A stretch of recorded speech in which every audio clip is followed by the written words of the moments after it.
everyone, welcome. And today I'm going to be opening a package that I received from Kingpin Cameras. Now, in this package, this contains their latest model, medium format 6x6 pinhole camera.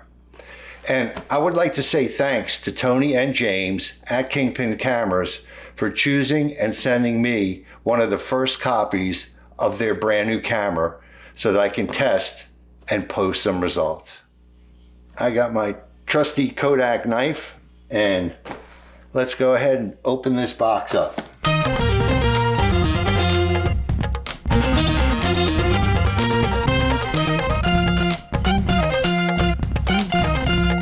Okay, here it is. And right off the bat, you can see that it has a completely different style and look compared to most of the 120 medium format pinhole cameras that are currently on the market.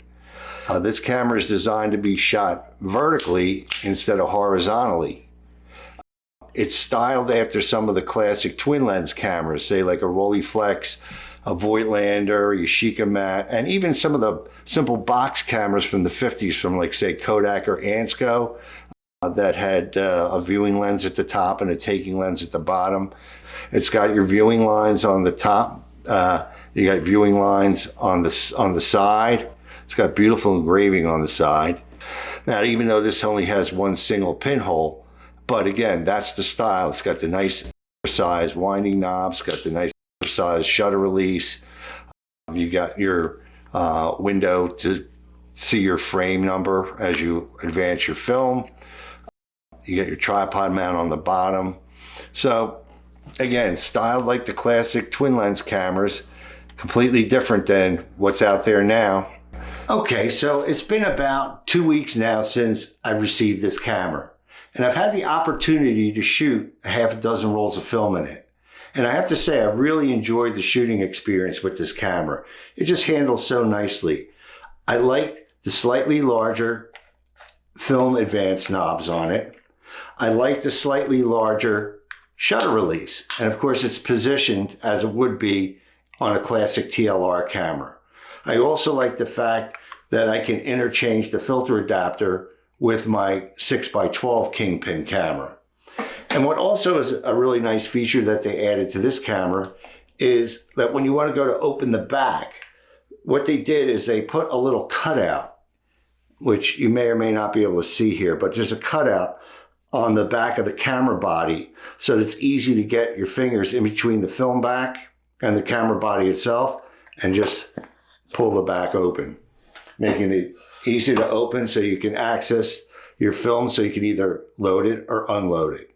And again, I just like the overall design of it and the way it handles. So I was able to shoot a half a dozen rolls of film.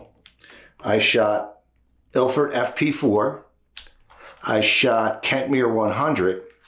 I developed those films in Rodinal at 1:25 at 68 degrees for 8 minutes. And I want to show you the photos that I've taken with it. But before we get to the photos, I want to say thank you again to Kingpin Cameras for sending me this camera so I could test it out and I could show you some results.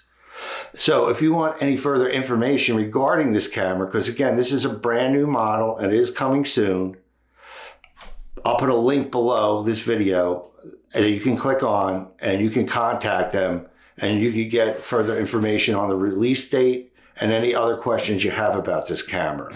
So now I want to show you some photos. And the photos that I want to show you were taken at 3 different locations in New Jersey. And those locations were the East Point Lighthouse, Batstow Village, and the Roebling Museum. So what I'm going to do is I'm going to put a description at the bottom of each photo, the location and the film that I use for that particular photo.